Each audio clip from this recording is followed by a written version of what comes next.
Hello students, तो कैसे हैं आप लोग। आशा करते हैं मस्त होंगे, ज़बरदस्त होंगे और स्वस्थ भी होंगे। तो आइए आज हम लोग इस एपिसोड में ये देखने वाले हैं कि हमारे मौर्य साम्राज्य के सबसे महान शासक अशोक सम्राट के बारे में, कि अशोक के नाम का पता कैसे चला हमें।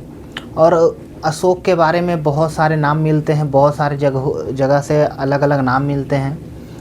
आप जो एक अलग शिलालेख पढ़िएगा तो उसमें कुछ और नाम है, किसी और में कुछ और नाम है, लेकिन सारे नामों का एक ही मतलब है, सम्राट अशोक।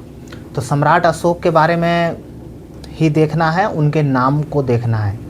और सम्राट अशोक के शिलालेख और स्तंभ लेख के बारे में हम पिछले वीडियो में चर्चा कर चुके हैं। वो हमारे YouTube channel clear rank academy पे पड़ा है और स्काई ISPCS चैनल है, दोनों पे पड़ा हुआ है। आप जाइए और जा कर के देखिए। तो आइए बिना वक्त जाया करते हुए हम लोग आज अशोक के विभिन्न नामों को देखेंगे कि अशोक के जो अलग अलग नाम हैं वो कहाँ से मिलते हैं और अशोक के कितने नाम पाए गए हैं। तो आइए सबसे पहले अशोक के नाम के बारे में देखेंगे। तो अशोक के नाम के बारे में सबसे पहले देखते हैं। तो अशोक अपने आप को प्रियदर्शी राजा दिखाते हैं। अशोक अपने आप को कि देवताओं के प्रियदर्शी राजा अशोक मौर्य विभिन्न प्रकार के नाम हैं और विभिन्न प्रकार के शिलालेखों में पाए गए हैं। तो उस नामों को मैच किया गया। उसके बाद जब पता चला कि ये सारे लोग जो हैं वो एक ही हैं, वो हैं सम्राट अशोक मौर्य। तो सम्राट अशोक मौर्य वंश के महानतम शासक हुए और उनके महानतम नाम भी हुए, बहुत सारे नाम भी हुए।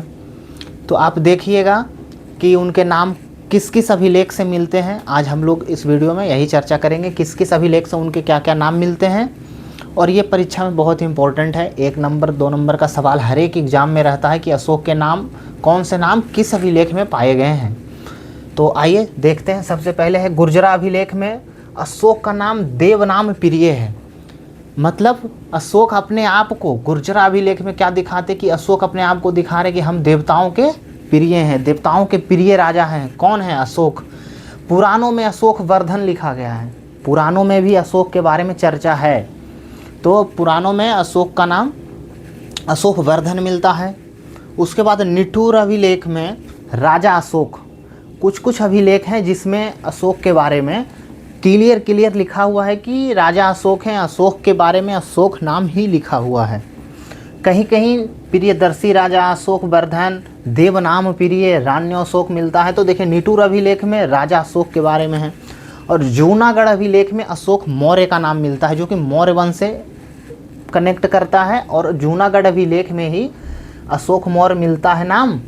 तो इससे एक प्रमाण हो गया कि वो अशोक, ये वही अशोक हैं जो मौर्य वंश के अशोक थे। अशोक मौर्य मिलने से इस बात की जानकारी होती, इस बात की प्रमाणिक पुष्टि होती है बाकायदा कि अशोक मौर्य जो हैं ये वही अशोक हैं जो मौर्य वंश के। तो अशोक मौर्य का नाम कहाँ से मिलता है, जूनागढ़ अभिलेख से मिलता है। उसके बाद हम लोग आगे देखेंगे कि बराबर की गुफाएं हैं। भाबरू अभिलेख और बैराट अभिलेख में अशोक का नाम प्रियदर्शी राजा, प्रियदर्शी राजा मतलब राजाओं में सबसे प्रिय कौन है, तो भाई अशोक है। तो बराबर की गुफाएं में और भाबरू बैराट अभिलेख में अशोक का नाम प्रियदर्शी राजा लिखा गया है।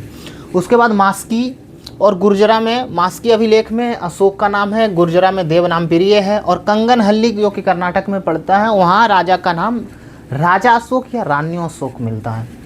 तो ये हैं सारे अशोक के अलग अलग अभिलेखों में अशोक के अलग अलग नाम हैं।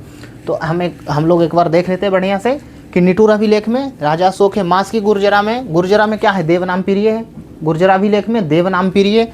मास्की अभिलेख में अशोक नाम है। पुराणों में अशोक वर्धन कहा गया है। और निठुर अभिलेख में राजा अशोक है। जूनागढ़ में क्या है, अशोक मौर्य। जूनागढ़ से ही पता चलता है कि ये वही अशोक हैं, अशोक मौर्य के बारे में, जो कि कनेक्ट करता है किससे, मौर्य वंश से। तो समझ गए आप लोग। और ये मास्की कंगनहल्ली में रान्यो अशोक है। चलिए तो फिर इस वीडियो में इतना ही, फिर आगे का वीडियो आगे देखेंगे। तब तक के लिए जय हिंद।